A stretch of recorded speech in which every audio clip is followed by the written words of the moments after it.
रुक कर लेते हैं दुर्ग का, जहां से सुबोध तिवारी हमारे साथ सीधे जुड़ गए हैं। जी सुबोध, बताएं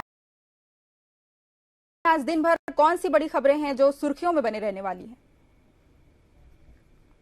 छाया जी, अगर बात करें तो जिले की बड़ी बात है कि आयुष्मान कार्ड को लेकर जिस तरीके से प्रशासनिक प्रक्रिया को मजबूती के साथ, कड़ाई के साथ, तैयारी के साथ होना चाहिए था, वह नहीं हुआ। और निगम प्रशासन दुर्ग की बात करें तो यहाँ पर जो 5 मई को आयुष्मान कार्ड शिविर लगाए जाने थे और शिविर के साथ सैकड़ों लोगों के आयुष्मान कार्ड का नवीनीकरण किया जाना चाहिए था, पर वह नहीं हो सका।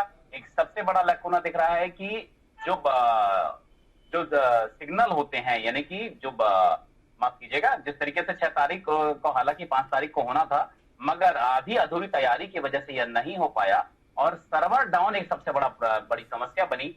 जिस तरह से निगम प्रशासन को इस बात की जानकारी पहले से ही रखनी चाहिए थी कि सर्वर को लेकर कहीं कोई समस्या आ रही हो तो उसका निराकरण कर लिया जाए, उसका समाधान कर लिया जाए, पर और उसके बाद ही आम लोगों को एकत्र किया जाए। पर देखा गया कि निगम प्रशासन के जितने भी वार्ड है, जहां पर 5 केंद्र से बनाए गए थे, जहां पर आयुष्मान कार्ड का नवीनीकरण होना चाहिए था और आयुष्मान कार्ड के लिए शिविर लगाए गए थे, वहां पर सैकड़ों लोगों की भीड़ इकट्ठी हो गई और सर्वर डाउन होने की वजह से उन लोगों के आयुष्मान कार्ड का नवीनीकरण या निर्माण नहीं हो पाया। उन्हें आज की तिथि दी गई है, यानी कि आज 6 तारीख है और आज शनिवार है, और शनिवार और रविवार को प्रशासनिक कार्यालय बंद रहते हैं, प्रशासनिक कार्य नहीं होते। उसके बावजूद लोकेश चंद्राकर आयुक्त के द्वारा यह निर्देश जारी किया गया कि किसी भी तरीके से जितने वार्ड हैं, जो 10 से 15 वार्ड हैं, उन सभी वार्डों में आयुष्मान कार्ड को लेकर शिविर लगाया जाए और लोगों के आयुष्मान कार्ड बनाया जाए और उनका नवीनीकरण भी किया जाए।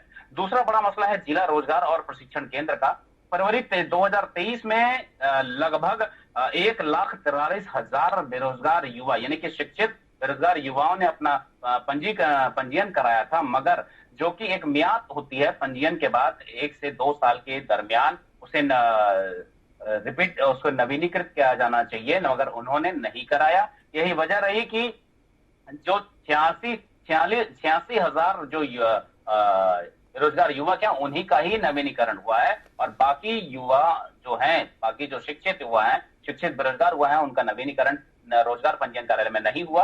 अब बात यह है कि जो बेरोजगारी भत्ता दिया जाना है उस पे नवीनीकरण, यानी कि जो रोजगार जिला रोजगार कार्यालय में नाम दर्ज होना चाहिए, पंजीयन होना चाहिए, वो भी जीवित पंजीयन होना चाहिए। इस जीवित पंजीयन के ना होने से ऐसे हजारों युवा जो हैं, शिक्षित युवा जो हैं, जो बेरोजगारी भत्ते के दायरे में आते थे, वे नहीं आएंगे और उन्हें बेरोजगारी भत्ते का लाभ नहीं मिलेगा। एक बड़ी लापरवाही, 2 तरीके की लापरवाही, एक तो निगम प्रशासन के आयुष्मान कार्ड को लेकर लापरवाही और दूसरी लापरवाही शिक्षित बेरोजगार युवकों की है, उन युवाओं की है जिन्होंने रोजगार कार्यालय में नाम पंजीकृत कराने के बाद भी उसे नवीनीकृत नहीं कराया।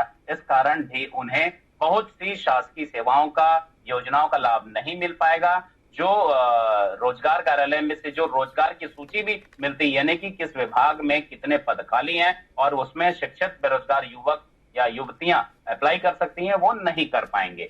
तीसरा बड़ा मसला है रावघाट से जगदलपुर तक लगभग 140 किलोमीटर रेलवे लाइन बिछाने को लेकर।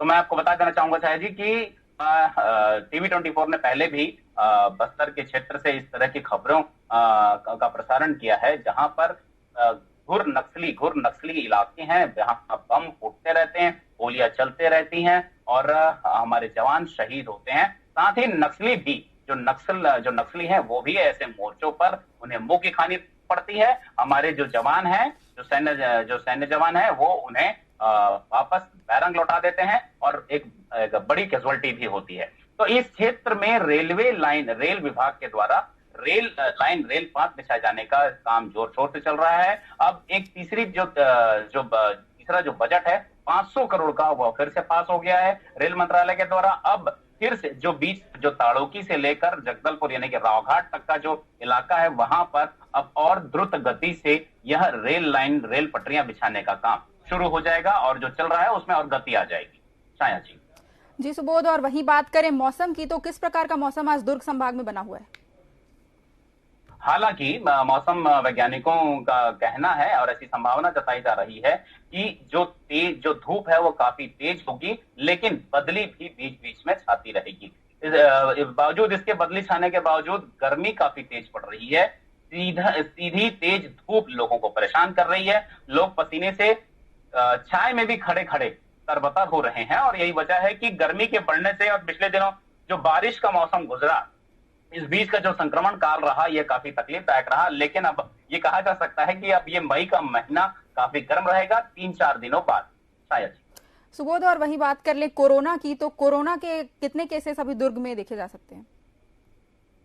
देखिए शायद जी, अगर कोरोना की बात करें हम, तो जिस तरीके से प्रशासनिक तैयारियां काफी मजबूती से चल रही हैं, कड़ाई के साथ की जा रही हैं, तो वहीं जितने जिले के सामुदायिक स्वास्थ्य केंद्र हैं, प्राथमिक स्वास्थ्य केंद्र हैं और जिले के अन्य जो शहरी स्वास्थ्य केंद्र हैं, उन सभी को हाई अलर्ट पर रखा गया है कि किसी भी तरीके से अगर कोरोना के पेशेंट पाए जाते हैं तो उनको तत्काल इलाज मुहैया कराया जाए, उन्हें आइसोलेट किया जाए और साथ ही जिन क्षेत्रों में ये कोरोना के पेशेंट पाए जा रहे हैं उन गली मोहल्लों को जो कहा जाता है ना कि अगर कहीं कोरोना के पेशेंट पाए जाएं तो उनका दायरा सीमित कर देना चाहिए, वहां पे बाड़ाबंदी भी हो, या अगर बाड़ाबंदी ना हो तो इस प्रकार की जानकारी वहां के क्षेत्रवासियों को जरूर मिले कि अमुक मोहल्ले में कोरोना का पेशेंट पाया गया है, तो कम से कम लोग एक सोशल डिस्टेंस का पालन करें और मास्क जरूर पहने। ये दिशा निर्देश पहले से दिए जा चुके हैं ताकि कोरोना वायरस जो है वो बहुत तीव्र गति से ना फैले और कोरोना विस्फोट की स्थिति न बने।